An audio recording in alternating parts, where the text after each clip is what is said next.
Bonjour à tous, bienvenue dans cette nouvelle vidéo. Aujourd'hui une vidéo très particulière puisqu'on est en pleine déclaration d'impôts. Donc je me suis dit que cette vidéo pourrait vraiment vous être utile pour vous qui vous posez des questions sur votre fiscalité, comment déclarer ses revenus fonciers, comment remplir une déclaration donc 2044. Et je vais essayer de vous faire un tuto très simple, intuitif, rapide pour que vous puissiez comprendre comment ça fonctionne et que ce soit beaucoup plus limpide pour vous. À tout de suite.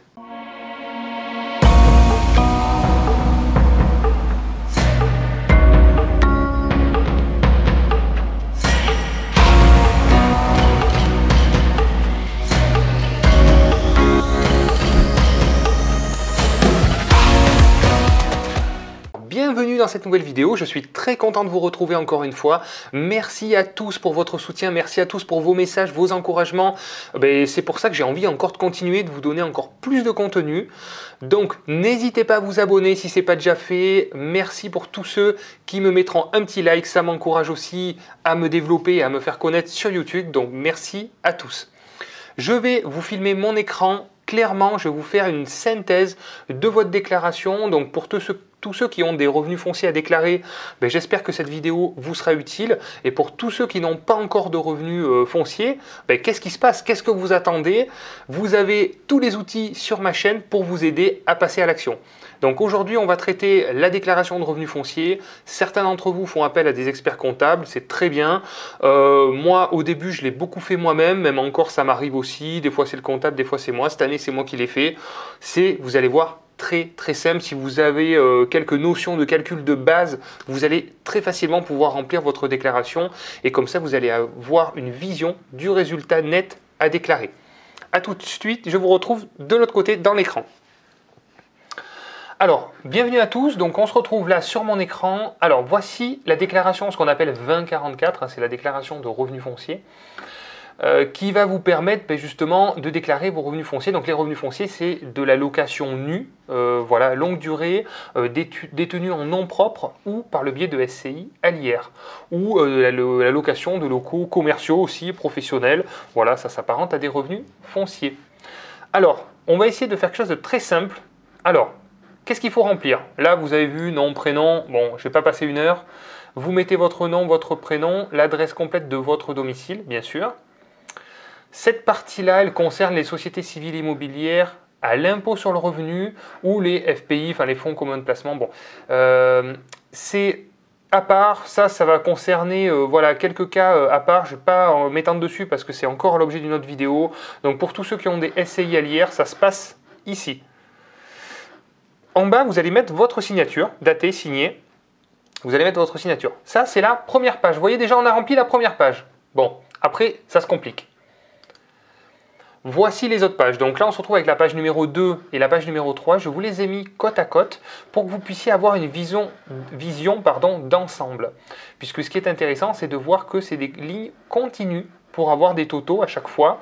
Et donc, c'est très bien fait, c'est très logique.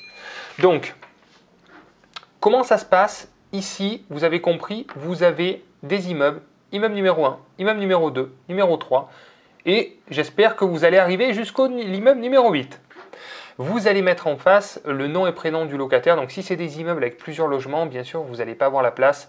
Donc là, vous pouvez faire une annexe à côté avec tout le nom des locataires puisque les impôts ont besoin de ces informations pour établir la taxe d'habitation. Donc sinon, vous risquez de recevoir une taxe d'habitation.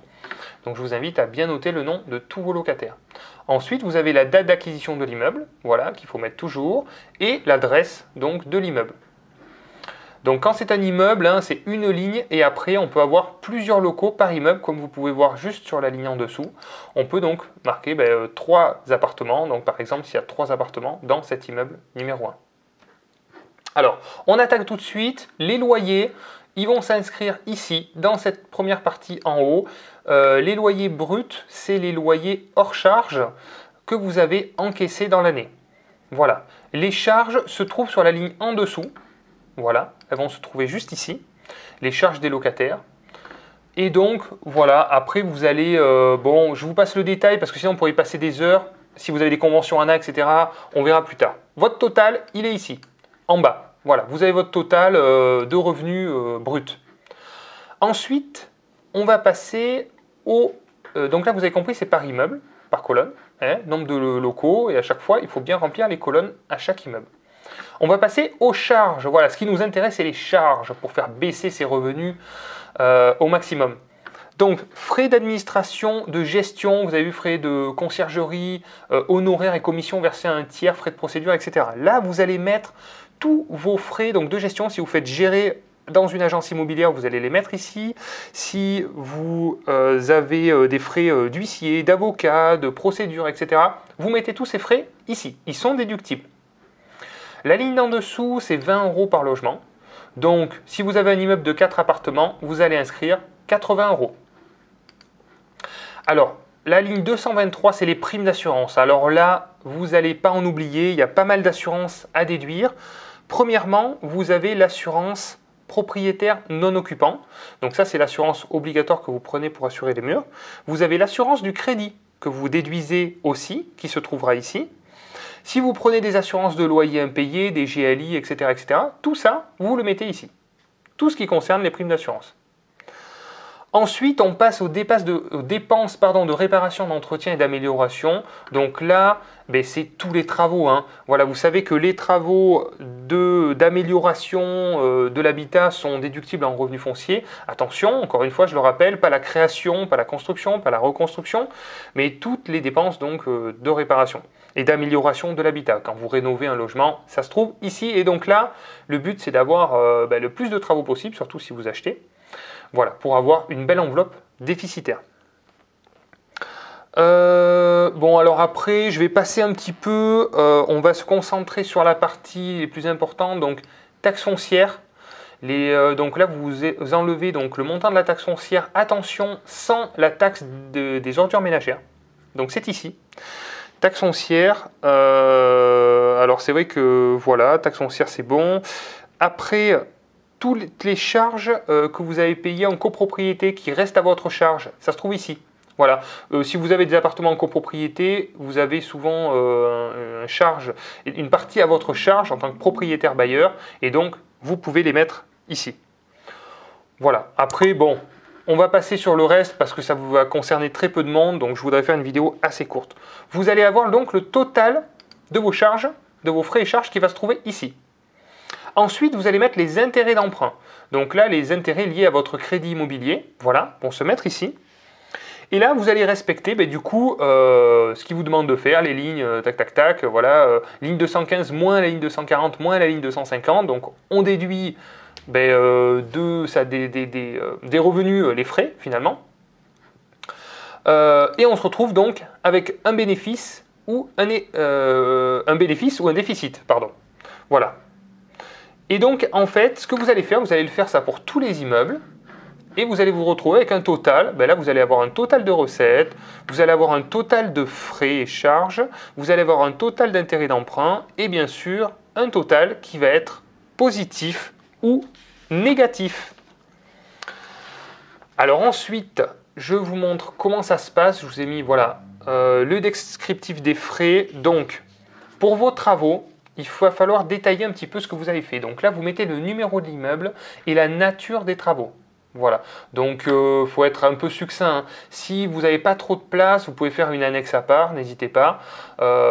C'est surtout les travaux qui ont été le plus coûteux. Voilà, si vous avez fait un petit coup de peinture à 200 € ou j'en sais rien, un pot de peinture, enfin des petits prix. Bon, c'est surtout les gros travaux quand vous avez fait quand même des rénovations assez importantes. Il faut les noter ici et les noms et adresses des entrepreneurs. Donc la date du paiement aussi de la facture et le montant de cette facture. Voilà, donc là, vous détaillez les plus gros travaux des différents immeubles. Les intérêts d'emprunt, il va falloir reprendre les intérêts. Donc, vous allez prendre le numéro de l'immeuble et à chaque fois, le nom et l'adresse de la banque, hein, voilà, prêteur, la date du prêt et les intérêts versés. Donc là, il faut reprendre à chaque fois. Je sais, c'est un petit peu répétitif, mais bon, ça, vous le pré-remplissez à chaque fois, vu que ça ne change pas d'une année sur l'autre. Enfin, les intérêts vont changer, mais je veux dire, ça ne va pas changer. Vous essayez de vous le sauvegarder de côté pour retrouver facilement toutes ces informations. Alors là, vous allez respecter tout simplement ce qu'on vous dit. Là, franchement, je ne vais pas tout répéter, c'est assez simple. Bénéfice ou déficit, c'est-à-dire la case D, c'est sur la première page, hein, c'est si vous avez des SCI à l'IR, plus la case I qui correspond au résultat, donc qu'on a vu avant, vous verrez si vous faites machine arrière. Et donc, si vous êtes en bénéfice, vous reportez cette case sur la case 4BA de votre déclaration 2042. Voilà votre déclaration classique d'impôt sur le revenu. Ensuite, il faut continuer les calculs. Bon, alors là, ils nous font faire un petit peu de gymnastique, il n'y a rien de bien compliqué. Vous respectez les revenus bruts. Donc voilà, encore une fois, c'est tous les revenus que vous avez touchés. Voilà. Vous faites le total des intérêts d'emprunt et vous faites le total des charges. Voilà, donc normalement, vous devez retomber après sur les mêmes montants que vous avez trouvés au résultat, au tout début. Alors, là, c'est un petit cas particulier, c'est si la case 432 est supérieure à la case 431, c'est-à-dire que si vous avez plus d'intérêts d'emprunt que de revenus, voilà, vous allez remplir cette partie-là. Voilà, mais ça c'est bon, c'est pour des cas particuliers, pour avoir plus d'intérêts d'emprunt que de revenus. Ça ne sera pas dans mes auditeurs parce que nous, on est des investisseurs rentables et je suis sûr que vous avez des revenus bien supérieurs à vos intérêts d'emprunt. Donc, vous allez vous retrouver là. Donc, si la ligne 432 est inférieure ou égale à la ligne 431, donc, ça veut dire que vous avez donc des intérêts d'emprunt égales au revenu brut. Donc, vous avez, donc, attendez, que je ne vous dise pas de bêtises, la ligne 432 est inférieure ou égale, donc en fait vous avez moins d'intérêt d'emprunt par rapport à vos revenus. Voilà, donc c'est bien ça. Donc là vous allez reporter donc l'excédent en fait dans la limite de 10 700 €, c'est-à-dire que là, quand vous avez finalement des charges qui sont plus importantes que vos recettes, ça va être donc 10 700 € maximum que vous allez inscrire ici. Et le supplément, tout ce qui dépasse 10 700, vous allez l'inscrire sur la ligne en dessous, ici. Voilà. Donc là, voilà, c'est là où il ne faut pas trop se tromper. On vous dit bien où c'est qu'il faut reporter sur votre déclaration à chaque fois. Bon, il faut savoir que maintenant, quand même, vous faites des déclarations en ligne et normalement, bon, ça se remplit automatiquement. Tous ces calculs-là sont faits automatiquement à partir du moment où vous avez rempli au début votre déclaration correctement les 2 autres pages qu'on a vues avant. Voilà un petit peu. Donc la suite, c'est là si vous vendez un immeuble, en fait, voilà. Donc là, si vous vendez ou vous abandonnez un immeuble, il faut mettre l'adresse de l'immeuble et la date finalement où vous l'avez abandonné. Et voilà, donc ça, il faut bien le déclarer. Voilà, donc là c'est assez simple. Donc l'idée évidemment du déficit foncier, c'est d'être en négatif et d'avoir des déficits à reporter. Donc 10 700 €, ça en fait c'est ce qui va être déduit de votre revenu professionnel, donc de votre déclaration d'impôt personnel, donc ce qui va faire baisser votre imposition. Et l'excédent sera reporté sur les autres années, donc sera par exemple si l'année prochaine, 2019 se retrouvera ici, et vous verrez voilà, l'excédent qui apparaîtra ici et qui permettra de gommer peut-être vos futurs revenus fonciers. Voilà, pour ceux qui n'ont pas vu la vidéo, j'ai fait une vidéo sur le déficit foncier qui est très précise et qui vous explique un petit peu comment ça marche pour les reports et tout ça pour y voir un peu plus clair. Donc là, on a fini quasiment la déclaration. Voilà, on a quasiment fini la déclaration, donc on se retrouve maintenant pour un petit complément pour cette année, parce qu'effectivement, comme il y a eu une année blanche 2018 et on est passé au prélèvement à la source, on se retrouve avec un document complémentaire à remplir cette année exceptionnellement. Donc c'est pour tous ceux qui regardent la vidéo, là c'est la déclaration 2019. C'est un document qui ne sera pas à remplir pour les prochaines années. Mais là, comme cette année on en a besoin, je vais faire des petites précisions dessus. Donc on est reparti, je repasse de l'autre côté de l'écran. Alors ça c'est des, voilà, on va dire c'est des informations complémentaires sur les travaux que vous avez faits. Puisque cette année, on va avoir certains travaux déductibles et d'autres à moitié et d'autres à 100%. Donc c'est assez, voilà, il faut comprendre un petit peu le mécanisme. Cette année, on va prendre 50% des travaux réalisés en 2018 et 50% des travaux réalisés en 2019. Voilà.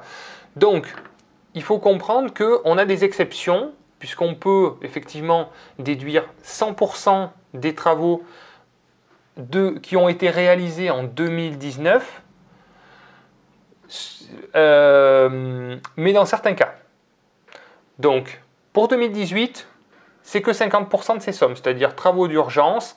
C'est des travaux, vous avez une notice explicative, mais je ne vais pas y passer 2 heures. C'est des travaux qui étaient urgents de réaliser, qui ne pouvaient pas attendre, sinon le bien devenait impropre à la consommation, voilà, à l'utilisation. Donc ça, c'est les travaux d'urgence et les autres travaux déductibles qui n'étaient pas urgents, mais que vous avez réalisés. Ça va être le total divisé par 2. Donc là, on va pouvoir prendre 50% cette année des travaux réalisés en 2018. En 2019, donc cette année, là, pour notre déclaration, les travaux d'urgence sont déductibles à 100%. Voilà, donc ça c'est bien. Et après, par contre, tous les autres travaux, si vous avez acheté un immeuble en 2016, 2015, j'en sais rien avant, et vous avez fait des travaux, malheureusement, les travaux de 2019 ne sont pas pris à 100%. Donc tous ces travaux-là ne seront pris qu'à 50%. Voilà. Ensuite, pour les immeubles et les appartements que vous avez achetés en 2019, les travaux sont déductibles à 100%. Voilà, donc il faut bien comprendre, si vous avez acheté en 2019 et vous avez fait des travaux dans cette acquisition-là, vous pourrez bien les déduire à 100%. Donc là, vous avez la règle de calcul ici, en fait, le total des travaux déductibles en 2019. C'est-à-dire que vous prenez J, donc les travaux d'urgence, qui sont déductibles à 100%. Ensuite, vous prenez K et L, donc c'est les autres travaux déductibles, hein, finalement. Là-dessus, ça ne sera pris qu'à 50%. Et vous prenez M qui est déductible à 100%. Et je vous ai dit une bêtise, ceux-là ne sont pas déductibles, les travaux d'urgence de 2018. Voilà, ils ne sont pas comptabilisés, on ne les voit pas. Donc, ils ne sont pas déductibles. Donc, voilà, vous respectez cette petite règle de calcul, et là, vous avez le résultat de vos travaux à déduire. Voilà, c'est tout pour cette première vidéo. Je sais, ça vous a fait chauffer le cerveau sûrement. Donc, j'espère que vous avez apprécié et que vous y voyez un petit peu plus clair. Même si c'est encore un petit peu flou, revenez sur la vidéo avec votre déclaration pas à pas. Visionnez-la petit à petit au fur et à mesure des étapes. Vous allez voir, je vous indique au fur et à mesure des cases. Donc, normalement, en suivant la vidéo, vous allez éviter de vous faire des erreurs et de vous tromper. Merci à tous d'avoir regardé cette vidéo. Écoutez, je vous dis à très vite pour de nouveaux lives. Merci à tous pour vos encouragements, vos likes et vos abonnements. À bientôt. Ciao, ciao.